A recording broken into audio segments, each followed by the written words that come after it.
When Amo saw that, he was so frustrated that he began to laugh. He pushed her arm up against the wall and loomed over her. Why do you dwell on such pointless things all the time, Genevieve?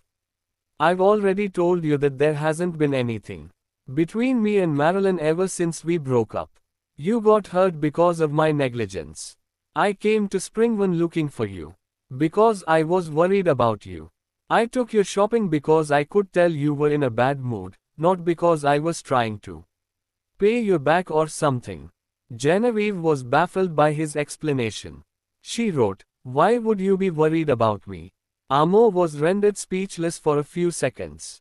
He bent down and lifted her dainty chin. "We're legally married, were they? Certificate and everything. Shouldn't I be worried about you?" It was true that they had gotten a marriage certificate, but it was only because they were cooperating with each other. She had not forgotten the reason why he had married her in the first place. Genevieve lowered her head and typed, "I think you're lying to me. You care about Marilyn a lot, don't you? I can tell from the look in your eyes." In those photos, the look in his eyes was tender to the core as he gazed at Marilyn. There was a sense of indulgence. That stare of his was like a sharp thorn deeply embedded in her heart. No matter how she tried, she couldn't get it out. He had offered Marilyn all the warmth he could give. When he was with Genevieve, on the other hand, his cold gaze never changed. Ads by Pub Future. When she came back to her senses, she realized what she had written on her phone. She had completely exposed her own feelings. In her panic, she covered the screen with her hand and erased all the words.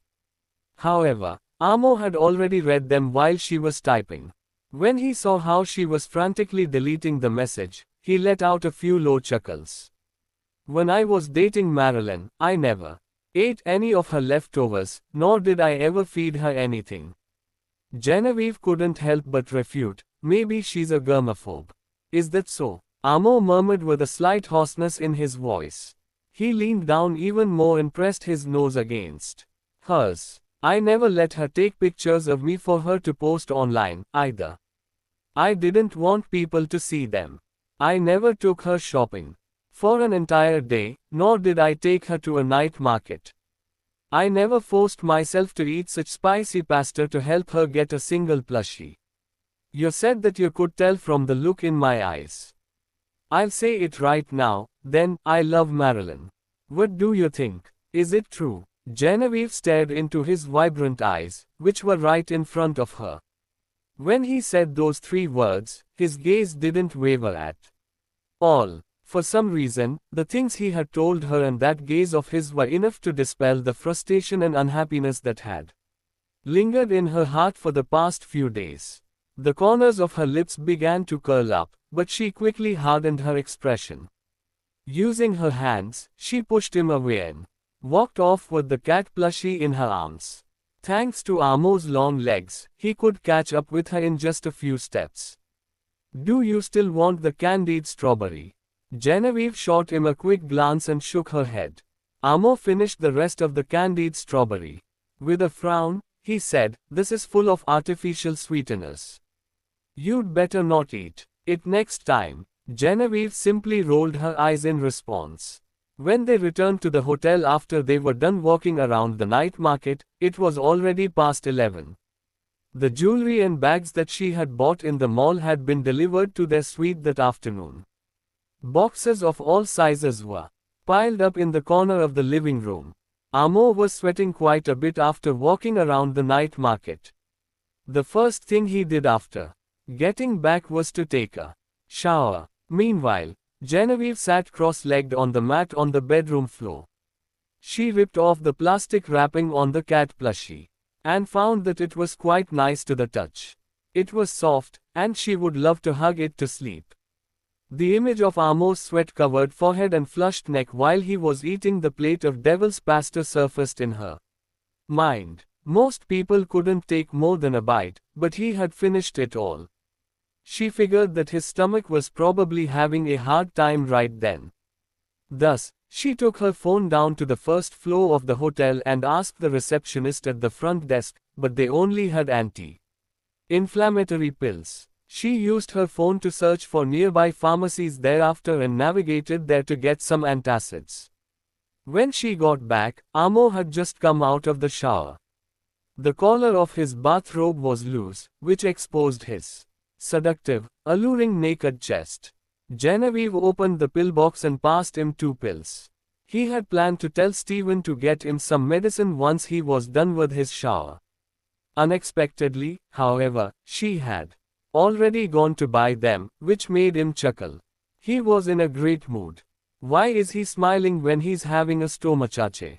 Is he nuts? Genevieve rolled her eyes at him and was about to shove a pill down his throat when he suddenly closed his mouth. Genevieve, aren't you going to take it? Amo moved her hand away and looked down at her from above. In a scratchy voice, he asked, "How do I usually feed you?" Genevieve held back the urge to throw the phone to Amo's face as she typed, "You forced me. It's up to you whether you want to eat the medicine or not. You are the one who has gastric pain." Putting the medicine on the bedside table, she took her nightgown and went to the bathroom to take a bath. After her bath, Genevieve blew dry her hair in the bathroom, assuming Amo had already taken the medicine. However, when she came out of the bathroom and glanced at the bedside table, she noticed the medicine was still there. Not even one was missing. Meanwhile, Amo leaned against the other side of the bed, holding the finance book that she took with her when she went on business trips. This man. Taking a deep breath, she took 2 pills from the box and walked past the end of the bed, heading in Amo's direction. Biting the medicine in her mouth, Genevieve bent over and kissed Amo. Letting out a soft chuckle, Amo threw the book away and wrapped an arm around the woman's waist, pulling her toward him. Ads by Pub Future. From the bedside. Then, he put the other hand on the back of her head and tightened his hold around her. Genevieve did not close her eyes, so she saw Amo's eyes right in front of her face. His gaze did not look passionate, but it was as deep as an endless hole and seemed to have some kind of emotion. Widening her eyes, Genevieve stared at Amo. She opened her mouth slightly, letting Amo do whatever he wanted. The small pill had shattered into powder in her mouth with their kisses. Genevieve tasted a faint sweetness, and she could even hear a soft gulping sound because the bedroom was quiet. The sound was a tad too lustful to hear, and a touch of light pink spread from her cheeks to her ears. Genevieve placed her hands on Amo's chest, trying to push him away. Amo retreated and breathed close to the corner of her mouth. "Am I not eating 2 pills?" Then, he picked up the small pill that fell on the bed. And he aggressively but gently put them into Genevieve's mouth, kissing her again. It took 10 minutes for Amo to eat the 2 small pills. When he finally let go of his hand, Genevieve's legs went wobbly, and she almost fell into his chest. Her blown dry hair was also a mess. She vented her rage by hitting Amo with the pillow for a while. Then, she placed the other pillows on the bed, leaving only a space for Amo to turn his body. Genevieve typed, "This side of the pillows is my territory. I will kill you if you dare to cross the border." Amo looked at Genevieve's slightly swollen lips for 2 seconds before releasing a chuckle. "Well, everything will be fine if you don't come to my side after you fell asleep." Genevieve shot him a glare and replied, "If I really do that, I'll consider myself a pig." After Amo read the words on the memo, she turned off the phone and threw it under the pillow. Then, she switched off the wall lamp and hugged the cat plushie. "This plushie is so soft. It must be stuffed with cotton." The cat plushie should not have a scent, but Genevieve smelled a faint wooden scent on it. It seemed to get the scent from Amo, and she felt calm smelling it. She was relaxed and fell asleep after a short while. Genevieve dreamed of the first time when Amo brought her to the Faulkner residence to visit Harriet. After that, Harriet's daughter, Samantha, came back and sat at the dining table to have a meal with them. Samantha would raise her eyebrows when she talked with Genevieve. Soon, the scene changed. Genevieve was having a meal in a restaurant, and there was a gentle young man sitting opposite her. The man took off his glasses and wiped them with a cloth. While talking with her, he would look at her with a frown. The two faces were so shockingly similar. It was as if it was from a horror movie. Frightened, Genevieve instantly jolted awake. Looking at the starry night through the glass dome, she panted heavily. Amo was a light sleeper. The second he heard the woman's heavy pants, he opened his eyes and turned his head to look at her. Genevieve. His voice was deep. Did you have a nightmare? Genevieve subconsciously shook her head, but then she nodded when she remembered the creepy scene. The moonlight peeked in from the glass dome, giving her a clear view of Amo, who was on the other side of the bed. She could see his face clearly. Pursing her lips, Genevieve pulled the blanket higher to cover herself. After a few seconds, she squirmed inside the blanket, slowly crawling toward Amo. Genevieve took away a pillow in the middle of the bed and quickly crawled into Amo's blanket. When she hugged his strong waist with both hands, her restless heart finally calmed down. Hey, you crawled here yourself. Amo chuckled lowly before pulling the blanket down, revealing Genevieve's head so that she would not be suffocated. He placed his fingers into her thick hair and massaged her scalp to make her feel more relaxed.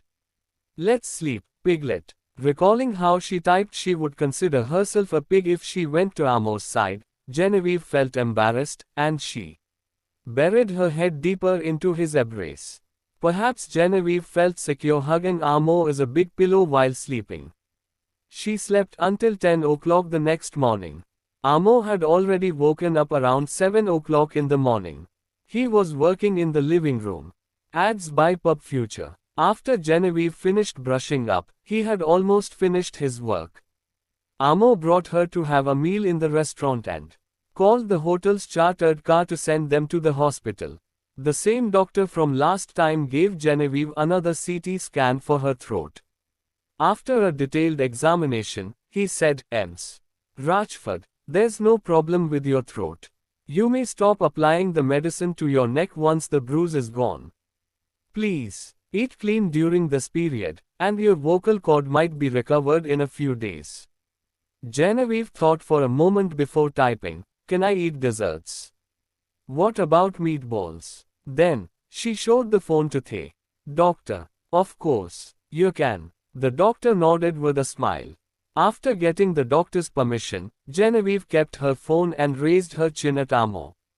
Looking at her smug face, Amo rubbed his temples and smiled helplessly. After they left the hospital, Genevieve went to the dessert shop and bought some desserts. She even asked the staff to pack her a box of cream puffs. When they returned to the hotel, Genevieve asked Amo to go back to the room with the other desserts while she went to the floor where Patrick lived, bringing the box of cream puffs along. Upon reaching Patrick's room, she knocked on the door. In no time, Patrick opened the door, holding a carving knife in his hand. Genevieve, anything the matter? He quickly kept the carving knife in his pocket.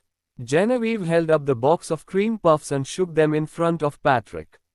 Then, she showed him the phone with the text, I just came back from the checkup at the hospital and bought some desserts. Here, these are cream puffs. You should try them. Oh, okay. Patrick took the cream puffs from her. When he noticed how the woman was in a much better mood compared to yesterday, his eyes dimmed slightly. Genevieve wrote, Is Stephen in the room? He went out this morning, said Patrick. Are you bored because Amo is busy working? How about? Genevieve shook her head before he could finish his sentence. Lowering her head, she typed on the phone. A few strands of hair fell on her face. Patrick lowered his gaze and looked at Thay. Here, having the urge to tuck her hair behind her ears. Soon, Genevieve gave Patrick the phone. The latter took a glance at the phone screen, and his eyes darkened. Why do you want to check Ms. Samantha? Patrick leaned his right arm against the door frame. With a frown, he thought for a moment. I don't know much about Ms. Samantha, But I heard Stephen say that old Mrs. Faulkner urged her to get married when Ms. Samantha was young. Old Mrs. Faulkner told Ms. Samantha to simply choose a husband, and she would not interfere with Ms. Samantha's marriage, but Ms. Samantha is against marriages until now. Remembering the strange dream last night, Genevieve pursed her lips and typed, I want to know something. Please help me. Check on it, and when you do, let me know. Sure. Patrick did not ask further. Before she left, Genevieve suddenly thought of something as she wrote, This is something I ask you to do, and it's a secret between us. Can you not tell Mando? Looking at her innocent-looking eyes, Patrick nodded. I will not tell him if you don't want to let him know. The woman replied, Thank you. I will ask Maria to cook pork ribs for you when we're back in Jadeborough. Waving the phone at him, Genevieve turned around and left. After seeing Genevieve enter the elevator, Patrick closed the room door. He held up the cream puff box and noticed a cartoon drawn on the box. Besides, Genevieve even drew emotions on the cream puffs, making them look cute and energetic. Patrick could not help but lower his head and kiss the cream puff box. At noon, Genevieve and Amo went to the hotel's restaurant for lunch. Soon after they returned to the room, people came knocking on their door one after another. The people were all store managers from various well-known women's clothing brands. From Full Moon Mall, the managers brought with them dozens of the current season's latest pieces in Genevieve's size, the styles ranging from evening dresses to casual wear. Some of the luxury brands had reached an agreement, any item that Genevieve set her heart upon would be removed from their stores nationwide. Genevieve spent her entire afternoon picking out clothes in the living room, occasionally leaving her seat to open the door for yet another store manager that came over with new pieces, while Amo moved his work to the bedroom. At 6 in the evening, Genevieve was giddy with happiness, having picked out 30 outfits in addition to 6 evening dresses. Putting on a green dress that she had brought earlier, she went to the Ads by Pub Future restaurant with Amo. With square-cut emerald earrings on her delicate ears that complemented her green dress, Genevieve radiated a cool elegance on top of her usual beauty. This green dress looks good on you, commented Amo, thinking it was one of the new dresses she had chosen in the afternoon.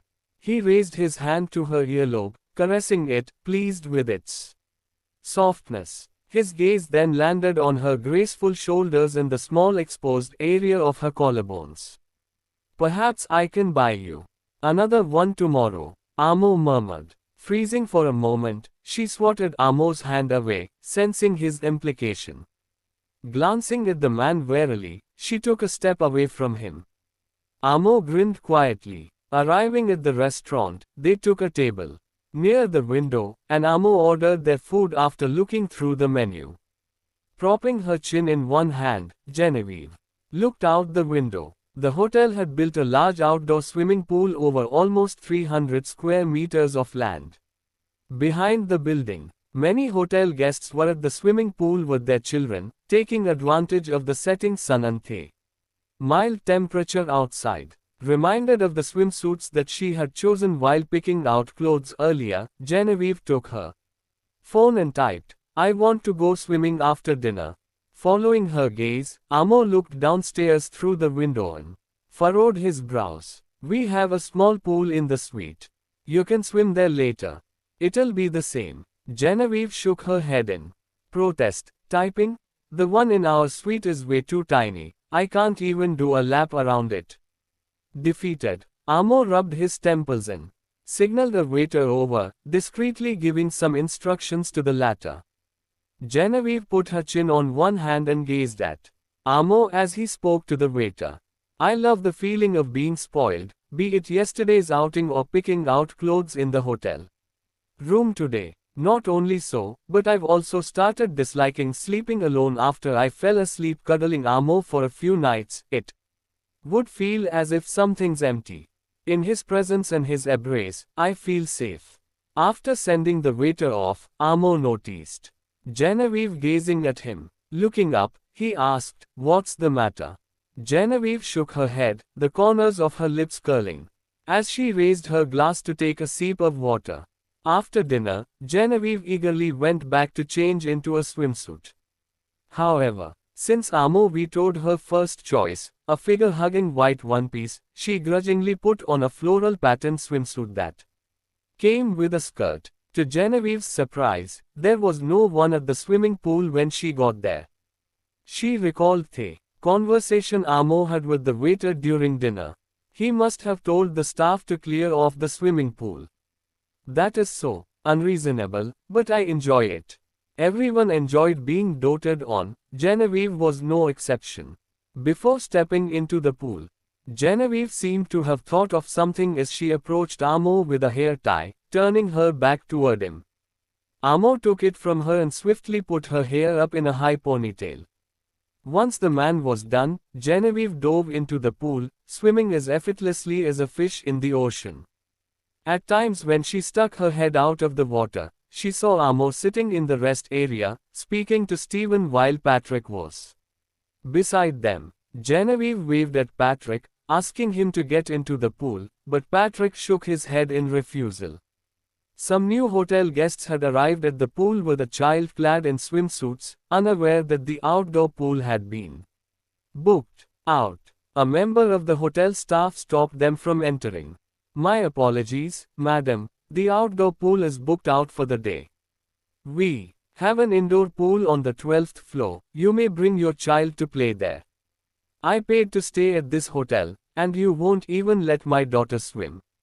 The woman grumbled. Politely, the staff member explained, "Madam, the outdoor pool has a charge as well, it just happens to be booked out today.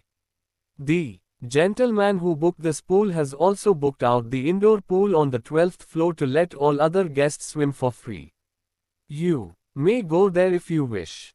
Hearing that the other pool was free of charge today, the woman relented and started to leave, but her daughter refused to. Ads by Pub Future. Move. The girl stared intently at the pool. "Mommy, this pool is huge. I wanna play in it. But this pool is booked out. I can't do anything about that." After doing 2 laps, Genevieve came up for air and noticed the staff member speaking to the woman. The little girl holding on to. The woman was dressed in a cute swimsuit, looking longingly in her direction as though she badly wanted to play in the pool. Pondering for a moment, Genevieve got out of the pool. Typing out her words, she showed the staff member her screen that read, "It's okay. Let her in." Genevieve waved at the girl, who immediately ran toward her. These rich people are obnoxious. How can they book out the entire pool and bar others from entering? Disgruntled at first, the woman perked up after she heard Genevieve's offer. "So sorry for the bother. My daughter just insists on playing here." Genevieve smiled at the woman and led the girl to the pool. After jumping in together, they raced each other, enjoying themselves thoroughly. Not long after, more guests brought their children to the pool. The children were adamant about staying there after they saw Genevieve and the girl playing with water guns in the pool. They stood in their places.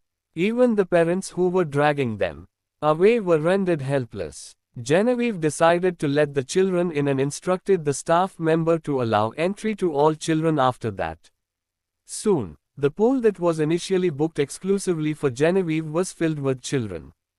The children splashed around with water guns in their hands, their laughter ringing throughout the space. Too occupied with his matters, Amo failed to notice what was going on until he raised his head and was met with a pool packed with children. One of the children was chasing another around with a water gun and accidentally splashed a stream of water onto Amo's pants. "I'm sorry, sir." After apologizing loudly, the child pulled a face at him and ran out of sight. Feeling his temples throbbing, Amo reached for some tissues and dabbed at the water on his pants while looking over at the pool. He saw Genevieve playing with children of various ages, dodging attacks from their water guns and splashing water back at them. Genevieve threw her head back and laughed when the children were drenched, her expression bright and childlike. Putting a hand on his waist, Amo narrowed his eyes slightly and gazed at Genevieve. A year ago, the car that was bringing Genevieve to her wedding crashed into his, and she hurriedly got out of the car to apologize. As the car could no longer function, she bundled up her wedding gown and set out to the church on foot. The wind caught in her hair as she looked back for a moment, and the smile under her veil was bright and hopeful as if she was on top of the world. Tonight he saw her smile again, even brighter than before, with a hint of childlike innocence as though she had never grown up. Amo gulped as he strode down the stairs and squatted by the pool. Genevieve had just finished swimming laps with several children. When she heard Amo's low voice, she emerged from the water and swam toward him. With wet hair clinging to her cheeks, she raised her head and looked at Amo in confusion. Amo's gaze swept across her features as he got down on one knee and bent down. Reaching out, he cupped the back of her head before lowering his head and kissing her gently. "Ah!" the surrounding children exclaimed in surprise. Some even covered their eyes. Mom said that children can't watch adults kiss. That mister is so shameless. He kissed her without her consent. That's right. We have to call the police to catch him.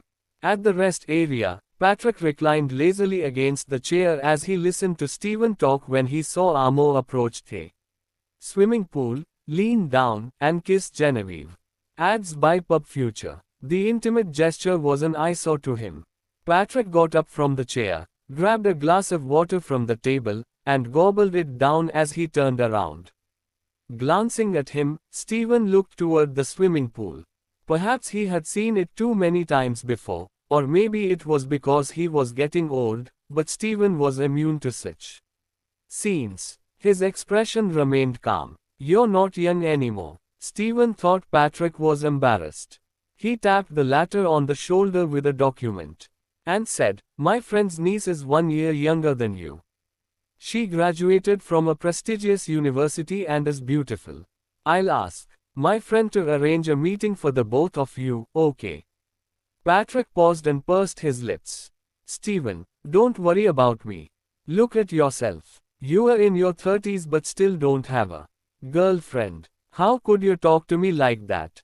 Stephen slapped the document on Patrick's shoulder harshly. Patrick rubbed his shoulder with one hand to soothe the pain. His eyes darkened when he caught a glimpse of Amo leaving the swimming pool with his arms wrapped around Genevieve.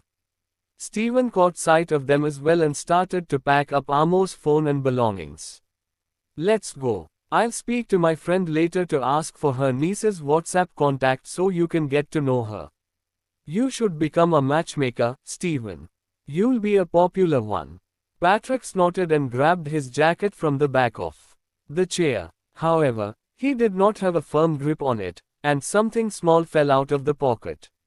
It bounced twice on the floor and landed beside Stephen's feet. Just as Patrick was about to reach out to pick it up, Stephen had already done so. It was a small wooden figurine. The figurine had a detailed carving, and the girl's features were lifelike. Upon realizing who it resembled, Stephen was stunned, his eyes widening. Before Patrick could take it back, Stephen raised his hand and slapped the former across the face harshly. Patrick's face whipped to the side from the force. Although Stephen was strict with Patrick and had beaten the latter before, he had never been this harsh. "Patrick, have you lost your mind?" Stephen growled under his breath, feeling the urge to slap the other again. "Don't you know who she belongs to? How dare you harbor feelings for her? Are you crazy?" Patrick wiped the blood on the corner of his mouth with his thumb as his lips moved. "I'm not. Do you think I'm blind?" Stephen interrupted with an ashen face. "I thought you were in a bad mood these few days because you blamed yourself for not protecting her well. I never imagined. You're really too bold. Go back to your room and pack your things immediately. I'll have someone send you back to UP. You don't have to return to Jadeborough anymore." Stephen took out his phone to make a call as he headed outside. Hearing that, Patrick rushed forward and grabbed Steven's arm. Steven, don't make me leave. I didn't do anything. Steven gave a backhanded slap on his left cheek and snapped, you didn't do anything. Then, what are you planning to do? Do you want to wait for Mr. Faulkner to deal with you? Go to a P. You're not allowed to come back until I say so.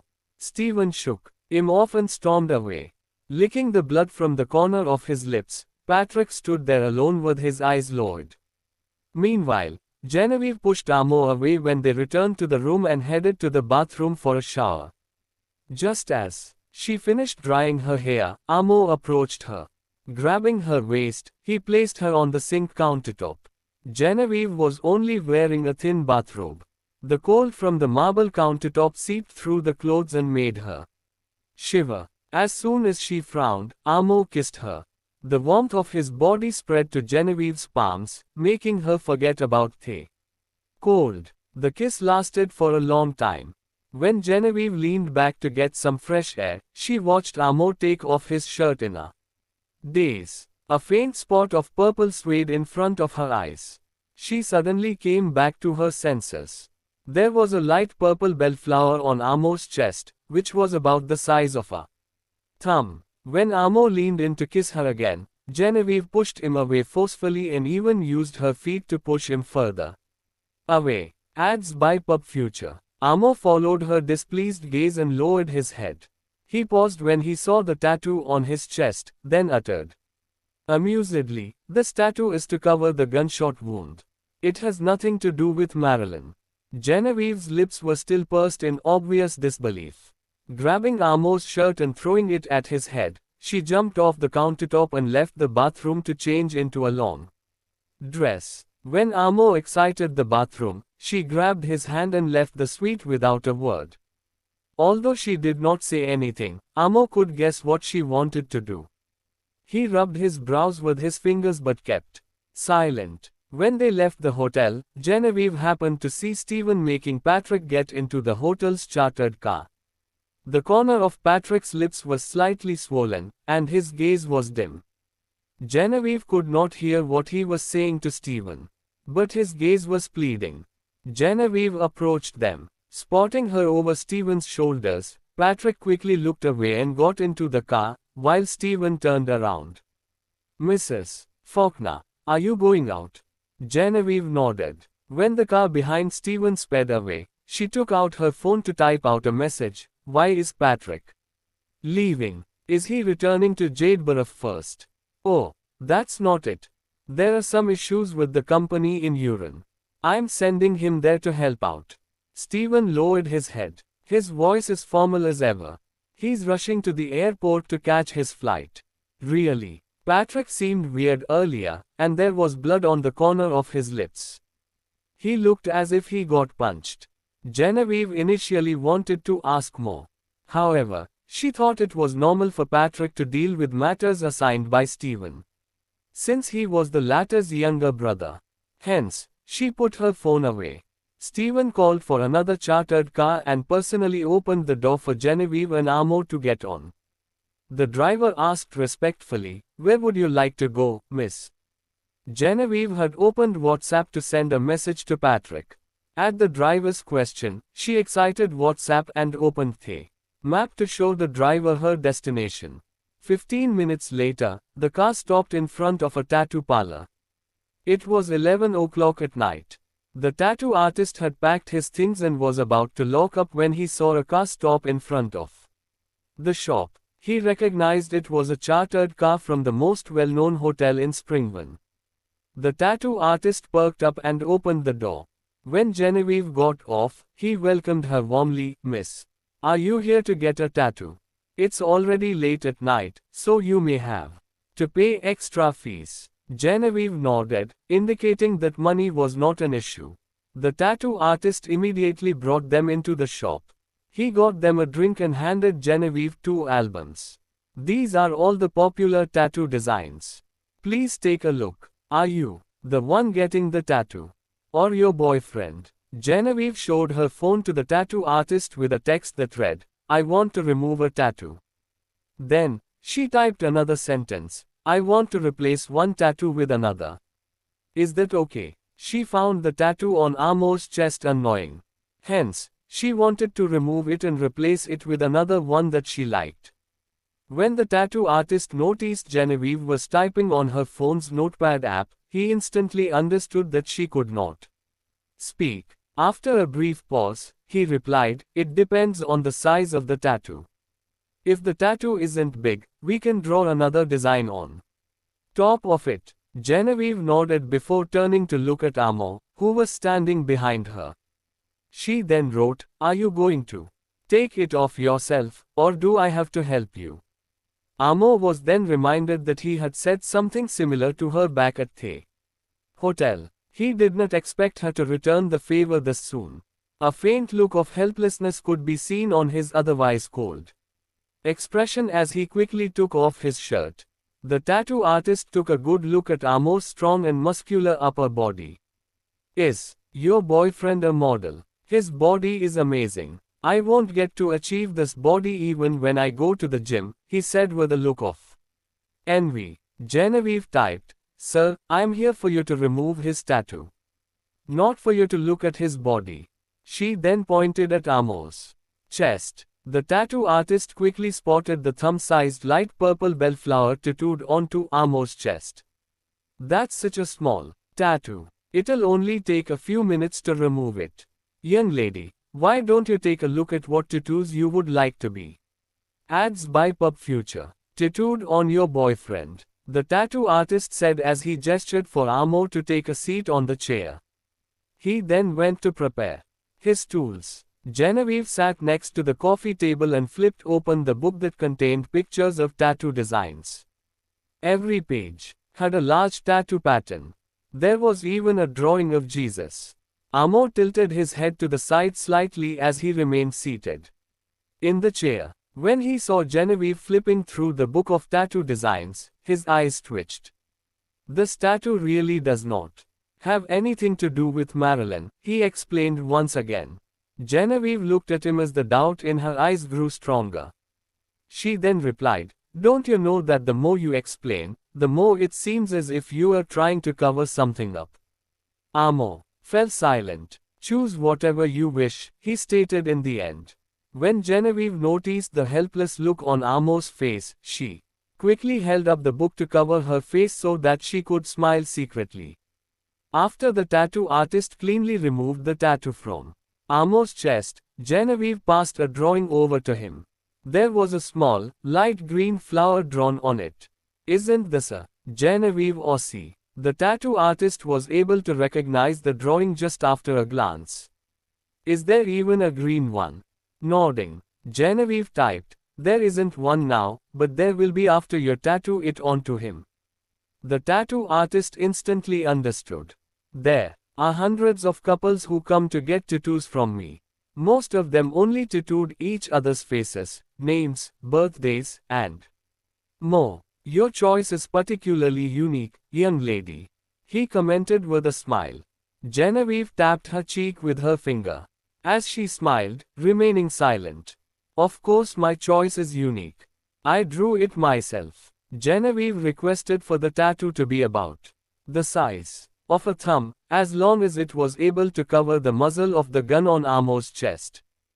However, because the Genevieve Ossie had a lot of petals stacked on top of one another, it took the tattoo artist a long time to get it done. As he drew, he chatted with Genevieve, "Why don't you get a tattoo as well, young lady? What about something like your boyfriend's zodiac sign, or even birthdays and initials if you are looking for a smaller tattoo?" Genevieve glanced at the tattoo needle vibrating as it jabbed in and out of Amour's chest. Breaking out into a cold sweat, she shook her head firmly. She then typed, "No, thanks." She did not have as much willpower and endurance as Amour had. Amour's expression did not even change as he sat there getting the tattoo. Genevieve was afraid of pain. If that tattoo needle ever came into contact with her skin, she would probably scream so loud that glass would shatter. After more than an hour, the tattoo artist was finally finished. "Done," he announced as he wiped the sweat off his forehead. The Genevieve Aussie was indeed very small as it covered the muzzle of the gun. Its green color was also very faint. It was nearly invisible if seen from afar. Not only that, but the tattoo artist was highly skilled. The small flower looked almost real. Genevieve lightly touched the flower with a finger. She felt as though she was the one growing on Amor's chest instead. A feeling of satisfaction welled up within her. It did not matter what tattoo he had before this, or if it was done because of another woman. Right now, there was a Genevieve Aussie tattooed on his chest, a one and only green Genevieve Aussie. Genevieve's finger moving across Amor's chest tickled him. He grabbed her hand and looked down at her, noticing that her eyes were bright, seemingly contented. Amor chuckled. "Are you satisfied?" he asked in a deep voice. Genevieve looked at Amor with a quirked eyebrow as though he asked a ridiculous question. When it was time to pay, Genevieve tipped the tattoo artist an additional 500. The said artist was ecstatic. The tattoo artist personally sent them off and reminded Genevieve that she could come and find him whenever she wanted to get a tattoo, promising that she would definitely be satisfied with it. When Genevieve and Amor finally returned to the hotel, it was already 1 in the morning. It was dark and quiet outside. Genevieve, however, was not sleepy at all. She went to the bathroom to do her skincare. Once she was done, she walked out and climbed onto the bed. Genevieve fell into Amor's embrace and rested her head on his arm. She lay flat on the bed so that it was easy for him to read what she was typing on her phone. She queried, "How did you and Marilyn meet? Why do you love to ask questions like this?" Moreover, Amor had started to realize that after every time she asked, she would overthink and end up getting into a small fit. Rubbing her ears gently, the man mumbled, "Let's sleep." Genevieve suddenly turned around to face ads by Pub Future. Him before writing, "Not talking about it means that you're still thinking about the past." She looked at him with doubt in her eyes. Amor stared at her, speechless. "I met her at the hospital," he finally answered in a low voice. "Genevieve, why was it at a hospital?" The woman blinked her eyes curiously. Then she typed out another question. "Marilyn was probably already pretty well known in the music industry when you two met, right? Did you happen to recognize her at the hospital and got together after finding an opportunity to talk to her?" No. Amor did not want to talk about the past, but he was afraid that if he did not, Genevieve might bother him about it the entire night, and she might even start overthinking. Therefore, while playing with Genevieve's long, black hair, he calmly replied, "Back then, I had sustained an eye injury that forced me to stay in the hospital. Marilyn was staying in the ward next to mine. During that time, I didn't know that she was talented in music because back then, she wasn't that good at playing the violin." When Genevieve heard that Amor's eye had been injured, she was suddenly reminded of something. A long time ago, she was admitted to the hospital because of tonsillitis. There was an older boy staying in the ward next to hers. He had thick layers of gauze taped around his eyes as though they were severely injured. However, Genevieve did not believe in such a coincidence, so she brushed it off. She continued to type on her phone. "You must not know how to appreciate talent, then. Even I heard of the few classical music pieces that Marilyn performed when she first entered the music industry. Everyone praised that her playing was heavenly." Although Genevieve did not take a liking to Marilyn, she had to admit that the latter was indeed incredibly musically talented. Marilyn was hailed as a once-in-a-lifetime prodigy in the music industry. With her in the industry, no one dared to claim themselves to be number one. Upon reading that, Amor released a chuckle. "Although I never listened to any classical music back then, I was still able to tell if someone's skills were great or not. At that time, she was playing like a rookie who just started learning. It was only after that I found out she had been admitted to the Hospital because of a hand injury. It was because Marilyn's wrist had been injured that she did not dare to use so much strength in playing the violin, which led to her playing out of tune. When Marilyn was practicing in the hospital, other people probably said that her playing was unpleasant to hear. However, at that time, Amo had thought that it sounded heavenly. The melody was quick and a little bit out of tune, just like a burst of spring water that washed away every bit of tiredness and confusion that he had been feeling. When Amo was in the hospital, he would go out onto the balcony every morning to hear her play the violin. Next door, it had seemed like in order to practice, Marilyn always patiently played the same song over and over again. Amo would listen to her quietly. Until now, he still liked that song a lot. Sometimes, he would notice that her playing was off. Amo would realize that Marilyn was getting frustrated, and he would comfort her. However, she would never reply and instead continue to play the violin. After that, however, it sounded better. Since their rooms were near to each other, their balconies were basically stuck together. Marilyn would sometimes sit on the balcony and eat there when she was tired of practicing. She would also share her food with Amo. There were snacks like sweet mangoes, crackers, macaroons, and fruit gummies. Aren't these snacks that someone around the age of 7 would have? She's already a teenager. Why does she still like this so much? Was what Amo thought when he opened the gummies packaging. Hearing what Amo said, Genevieve frowned slightly. Amo would not know, as he was an amateur. A musician's hands were even more precious than any instrument. Their hands were as important as their lives. If they injured their hand, they would definitely rest and recuperate. They would not keep practicing and risk losing the ability to play for the rest of their lives.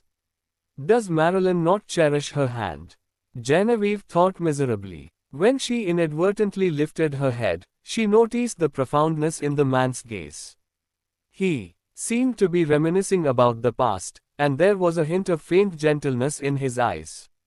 A sense of jealousy filled her heart immediately. She squeezed Amo's face and stepped out of his arms, taking a blanket and wrapping herself in it. Looking at her throwing a tantrum, he said resignedly, "Isn't this what you asked me?"